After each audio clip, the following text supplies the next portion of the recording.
اس دین کے خلاف زمانے کی تبدیلیوں سے مختلف افکار، مختلف نظریات، مختلف فرقے پیدا ہوتے رہے. ایک زمانے تک ان کا ڈنکا بجا، ایک زمانے تک ان کے افکار جو ہیں دنیا کے دلوں پر مسلط ہوئے،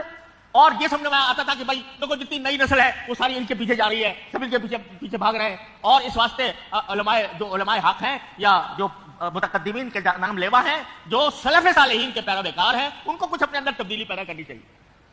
تاکہ ان نئے افکار کا کچھ مقابلہ کر سکیں. نئے افکار لے کر آئے ہیں اور نئے نظریات لے کر آئے ہیں، اور ان کے پیچھے چلنے والوں کی ایک فوج ہے جو ان کے پیچھے چل رہی ہے، اور یہ بیچارے پرانے لوگ سلف صالحین کے پیروکار یہ پیچھے رہ گئے ہیں اور وہ آگے بڑھ رہے ہیں. میرے بھائیوں، وہ جتنا آگے بڑھنے والے ہیں وہ بھی اسی طرح تاریخ کا حصہ بننے والے ہیں جیسے معتزلہ اور جہمیہ بنے تھے. لہذا کبھی اس بات سے مرعوب نہ ہونا کہ فلاں نظریہ جو ہے اس کا بڑا چرچا ہے، فلاں نظریہ بڑا پھیل رہا ہے، نوجوان نسل اس کی طرف جا رہی ہے، اس کے باتوں کے اندر بڑی تاثیر ہے. اس بات سے کبھی